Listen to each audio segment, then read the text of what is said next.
Mercedes-Benz G-კლასი, იგივე G-ვაგენი, ან მოკლედ რომ ვთქვათ, Gelände-ვაგენი. ის არის გერმანული ავტომწარმოებელი. Mercedes-Benz-ის მიერ უგზოობისთვის შექმნილი ავტომობილი. ის შეიქმნა რომ ყოფილიყო გამძლე, საიმედო და ძლიერი ოფროუდერი, რაშიც მას გენიალური მსოფლიოში საუკეთესო ბლოგირების დიფერენციალი ეხმარება. კომპანიამ ავტომობილზე მუშაობა მთავრობის შეკვეთით დაიწყო 1970 წელს და 9 წლიანი მუშაობის შემდეგ შექმნა მისი სრულფასოვანი და დახვეწილი ვერსია. მისი შექმნის მთავარი მიზეზი გახლავთ გერმანული ჯარი, რომელსაც ესაჭიროებოდა მსუბუქი სამხედრო ავტომობილი. 1990 წელს გერმანიის სამხედრო ძალებს G-ვაგენი გადაეცათ, რომელსაც ზედმეტსახელად Wolf-ი ეწოდა. როგორც ზემოთქვით, ავტომობილის წარმოება 1979 წელს დაიწყო და გამოუშვეს 460 ეგზემპლარი, ხოლო 2006 წელს Mercedes-Benz-მა შექმნა ახალი მდიდრული და დახვეწილი crossover SUV GL კლასიც. კომპანია დღესაც აგრძელებს Gelände-ვაგენის გამოშვებას, რომლის წარმოებაც 2016 წლამდეა დაგეგმილი. G-კლასი სამ ვარიანტად გამოდიოდა: 4-კარიანი, 2-კარიანი და 2-კარიანი უკანა მხარეს უფანჯრო ნაჭრით გადახურული, პიკაპის სტილის ვარიანტი. თუმცა უნდა ითქვას, რომ სხვადასხვა დანიშნულების გამო 2-კარიან ვერსიებს შორის იყო განსხვავებაც, მხოლოდ ზომებში. გამომდინარე მისის შესაძლებლობებიდან, ავტომობილი ძალიან პოპულარული გახდა სამხედროებსა და უგზოობაში სიარულის მოყვარულთათვის, რის შედეგადაც გამოსვლიდან 4 წელში მისი 50,000 ეგზემპლარი იქნა გაყიდული. 2006-7 წლებში ავტოინდუსტრიას მოევლინა კიდევ ახალი G550, რომელიც 5,5 ლიტრიანი, 32 სარქველიანი, 382 ცხენისძალიანი ვერვა ძრავით არის აღჭურვილი და 0-დან 100 კილომეტრამდე 6 წამში ჩქარდება. დღესდღეობით Mercedes-Benz G-კლასის მოყვარულებს დიდ არჩევანს თავაზობს, როგორც ძრავების მხრივ, ასევე მისი ფუნქციების და ტექნოლოგიების მხრივ. და ალბათ დამეთანხმებით, რომ G არის ყველაზე თანამედროვე, დახვეწილი, მიმზიდველი, დიდრული, კარგი გამავლობის ოფროუდერი. ის გახდა საზოგადოებაში სავიზიტო ბარათიც.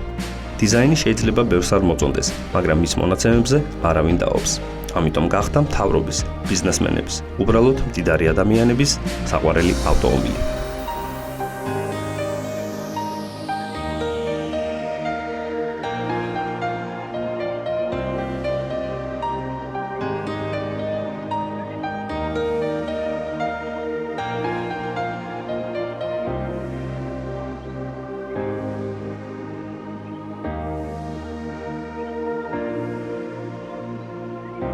თუ კარგად მოიდომებ, ამ ავტომობილს ორ თვალზეც გაატარებ. არსებობენ ისეთებიც, ვინც ამ ავტომობილის მფლობელებს დასცინის.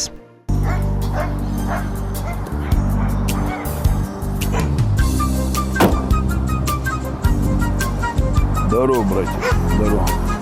Как там хриплый, нормально? Привет.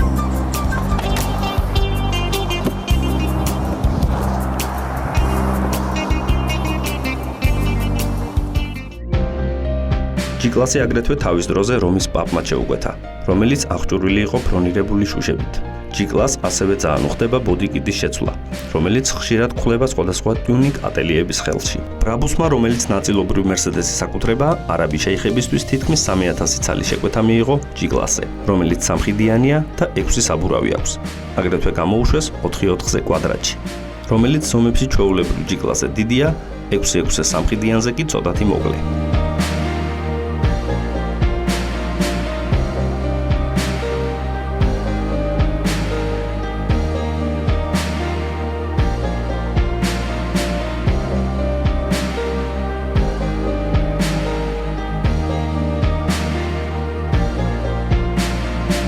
G-კლასის ძალაზე ალბათ ლეგენდები გსმენიათ, მაგრამ ეს დამიჯერეთ რეალობაა. ამ ავტომობილს თავისუფლად შეუძლია იმუშაოს მაშველადაც.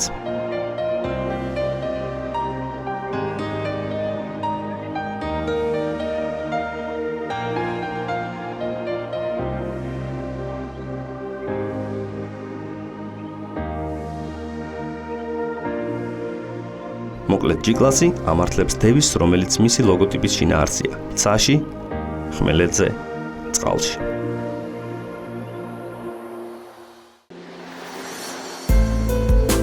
დაუბრუნდათ ჩვენ ავტომობილებს. სანამ ჩვენი სტუმრები ისვენებენ, მე ამ ავტომობილით ცოტა გავისეირნებ მთაში და პატარა ტესტ-დრაივს ჩაუტარებ.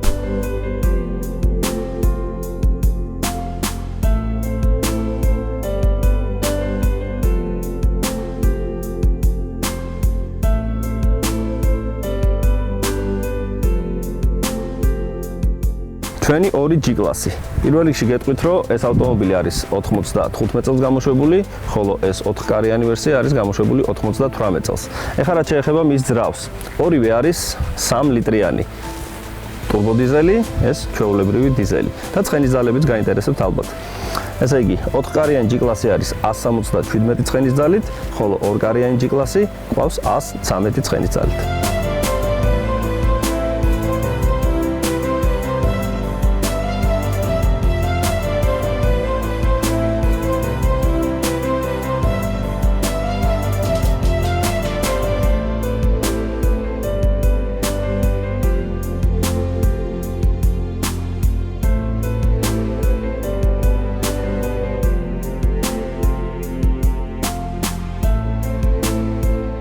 ვირგოთ ჩემზე როგორი ხმა აქვს G კლას დიზელი. აბა დავეთით. ესე იგი პირველად ჯერ უნდა გამოვცადო მექანიკური სიჩქარის კოლოფით G კლასი. მოდი ხვედიც გავიკეთოთ. მაინც როგორც off-roaders შეეფერება. მანქანა, რომლის იმედიც ყველგან შეიძლება გქონდეთ. ოჰ.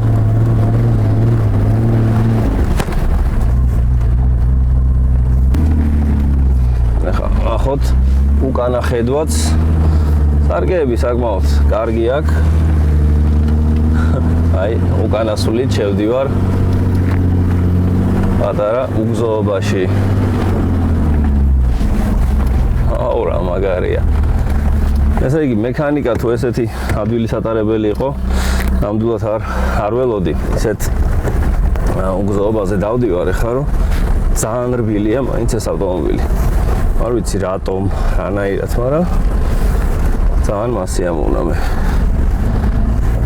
კარგია. ესე იგი, მინდა გითხრათ, რომ ცხვირი რაღაც თითქოს წვეტიანი აქვს, მაგრამ არის მაინც კუბიკის ფორმის. ოჰო, აქ პატარა ხიდი შეგხვდა. რომელზეც გადავიდეთ.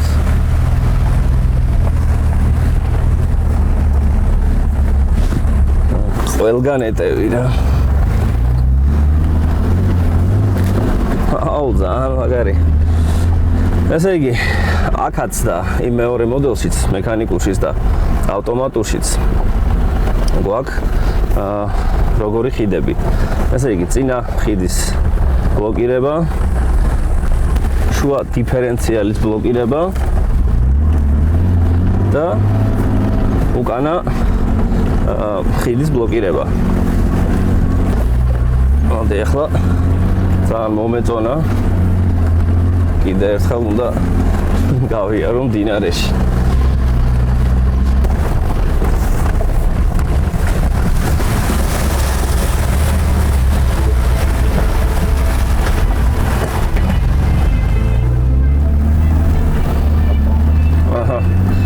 მოკლედ მექანიკურიც ნამდვილად ისიამოვნე. მეორე დღესაც ჰქონდა საშუალება მოგველოცა რამდენიმე ეკლესია მონასტერი. აქაც G კლასებმა კარგად გაართვეს თავი. იყო ადგილები, სადაც მხოლოდ ფეხით უმიხვიდოდი. საღამოთი კი ჩვენი გადამღები ჯგუფი თბილისში დაბრუნდა. მადლობა ყველას, ვინც G ტურში მიიღო მონაწილეობა. მადლობა მამაოებს ჩვენი დახვედრისთვის და გამასპინძლებისთვის. მადლობა უფალს მშვიდობიანი მგზავრობისთვის. ჩვენ მაყურებელს კი უსურვებ ამ ულამაზეს ხეობაში მოგზაურობას.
ბოლოს კი ერთად ვისიამოვნოთ G-კლასით.